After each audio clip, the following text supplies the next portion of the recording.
Good morning, good afternoon, good evening, folks. Michael Zuber, one rental at a time, back with the one and only and the best investor that I know in California, Jason Pritchard. How you doing, sir? I'm doing great. Zuber, how are you doing, my friend? I'm doing wonderful, man. So we kind of teased it in episode number one where we just kind of said the average investors lost their ass last quarter. Yeah. And even the great ones lost some money. So it's not fun to talk about losses. I actually enjoy losses because I take time to inspect and learn. A Yeah. lot of people fear them. So let's talk about an L that you're taking or have taken or about to take and what you personally are learning from it. Yeah, absolutely. So we bought a house back in April, and Okay.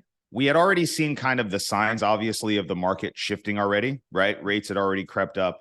The stuff that we were still selling was moving, and we weren't having issues with reductions and stuff at that time. So we had a deal come across our desk.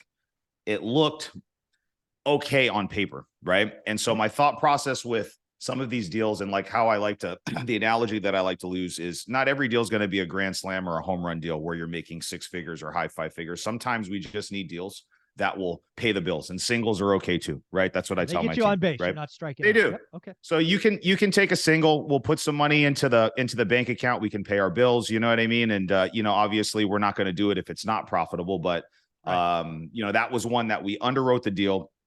It looked on paper like it met all of our criteria, and we sold it this last Friday, and the final numbers haven't come in, but we're going to take, I'd say, between an $8,000 to $10,000 loss on that project when all the dust settles. So Okay. I'd love to unpack, what we learned. Yeah. So let's talk about what you bought. It was a house, I'm guessing. Single family house, correct? Yeah.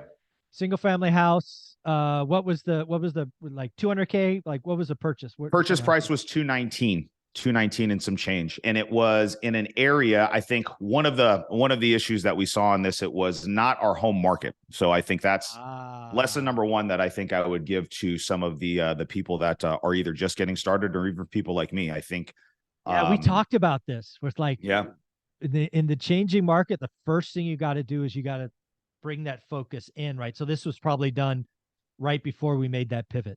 So just to give you some context of the geography. Sure. So this was in a town called Taft, and you guys can look Taft, it up. Yeah. So Bakersfield is similar to Fresno County, about 2 hours away, and Taft is like a small town that's even 30-40 minutes outside of that, right? So so it was compounded because it wasn't even like a like-sized market with like kind of demographics, it's right? Tiny. It's smaller, a little bit further out.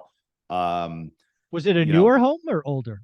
It wasn't newer, but it was a lighter remodel, which I think drew us to it, right? So, typically if it was something that we could go in and, do carpet and paint, new countertops, like minor updates to the kitchen and bath, not like a full gut or anything. That was one of the things that kind of convinced us and said, okay, we can send the guys down there. It's not going to take forever. You know what I mean? We'll just kind of get in and out pretty quickly and then stick it back on the market and do our thing. So, so outside of our normal market, I think that was issue number one that we ran into for sure.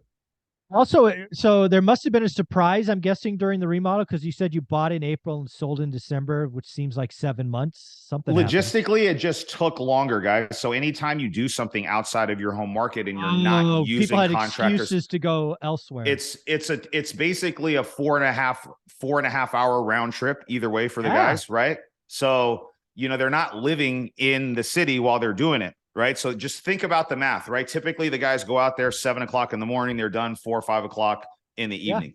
But if they've got to drive 2 hours and some change to get there and drive 2 hours and change to get back, that's going to delay the rehab process. Right. So rehab took longer than what we were expecting. So I think let's give some context. You were probably expecting what, 6 weeks, and it was, what was it?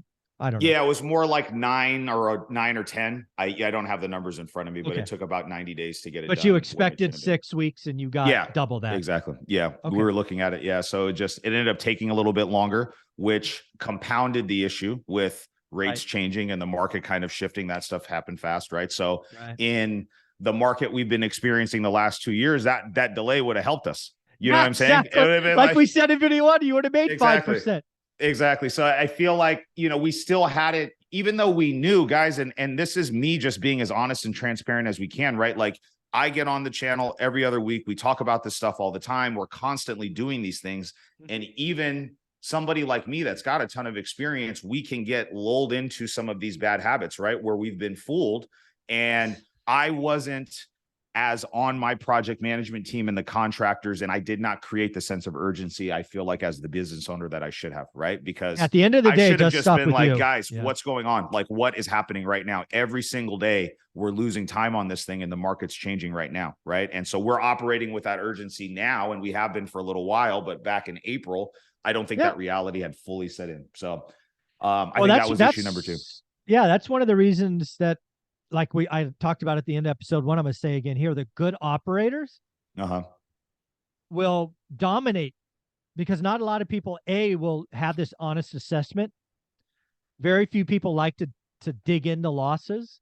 Yep. They just write it off as a one-off, a fluke, and they don't learn the lesson. Dude, there's going to be so much less competition. It's going to be awesome. It is. And it's like the pain, if I'm very fortunate because I've spent the last 8 years reinforcing my business for the long haul, right? Right. Like we haven't even talked about this, but I just bought my 100th rental. I saw that 2 weeks ago, dude. Yeah. Yeah. So for me, and one of the reasons why I've always loved the idea of buying rentals, and I'm so happy that I did it, it's one of the best choices that I've made, is that I'm operating with somewhat of a safety net now, right? Yeah. I've got $5+ million worth of equity in my rental portfolio, right? And we've done a great job of properly capitalizing our business accounts, our personal accounts, and doing things over the last year to absorb a hit like this, right? So me taking, you never want to take a loss, but we'll do right around 60 deals this year. And we'll probably take a haircut on 4 or 5 of them, but the other 55 we did well. You know what I mean? And so we don't over leverage ourselves in our business, so we can. If you have a 9, what they would call in baseball, a 900% or whatever it's called batting average, you're doing all right. Take that. Yes, you're doing all right. Right. Yeah, you're doing all right. That's absolutely right. All right, so a little bit out of area, small market, weren't on top of the team. It took twice as long. Yep. What else did you learn? We priced it too high. When we tried to resell, came out too high. We were trying to chase some of these losses that I knew. And it's interesting. And I went against the advice that I got from some agents over there, and they told me to start it at a lower number than what we started it at. Right. Yeah. And you tried to top tick the market. I did. Yeah. I was like, okay, well, there's no, and I found all of these data points to convince myself that it was right. That was like, there's nothing else for sale over there. Not your home market, buddy. We're the only remodeled house in the neighborhood. It's not this, right? So I was just trying to force a square peg into a round hole, and we ended up sitting. Then we started going down, sitting some more, started going down. Finally we started it at 315. Okay. And once we got under 300, we really needed that 2 in front of the property. Right. That's when the activity started happening. And so, that was it. I mean, that was the things that you hear about all the time, guys, right? Like operating in a market. And again, you've done hundreds of deals. Yeah. I call you the best in California, and I mean that when I say that. I don't just throw that around. But yeah, I mean, so now let's take those lessons into what you're doing this year. You're not buying in Taft. No, we're not. We are not buying.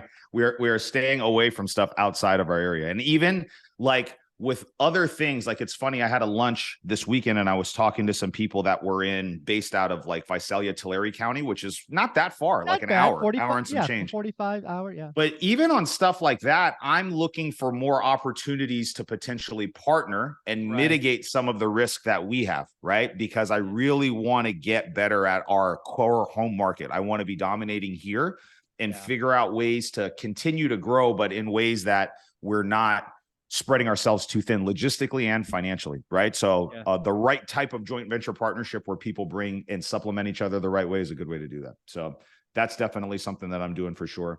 One of the things, we just have to buy better. That's the biggest thing. Houses are going to sell as long as they're priced right. In order to price them right, you have to buy them at the right price. It's it, guys. We got a little loose.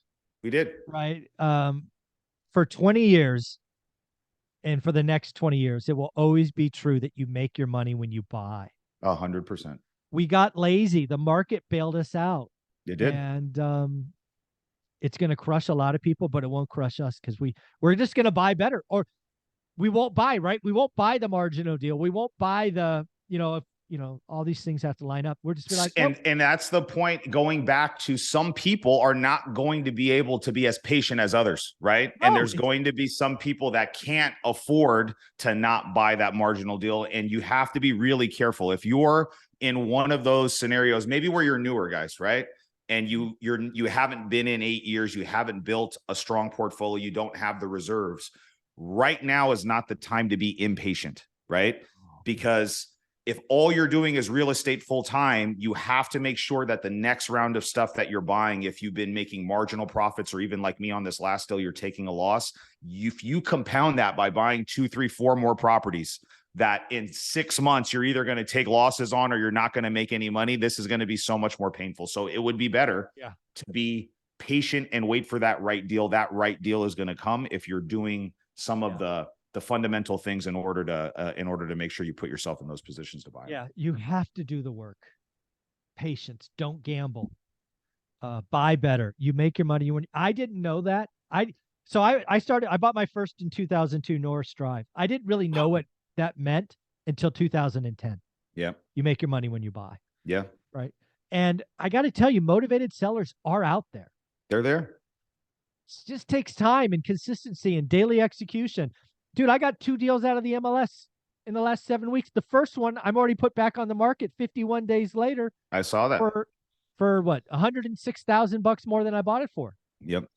They're out there. You just gotta do the work. So, Jason, you put all this out on social media. You're helping people, leading by example. How should they follow you? Instagram and Facebook, guys, are the 2 best places to follow me. Just put my first and last name, Jason Pritchard, in there. I plan on doing some type of case study on this deal that we're talking about there. And if you've got any questions, man, feel free to reach out to me. I'm happy to help. Awesome. Thank you so much. Thank you.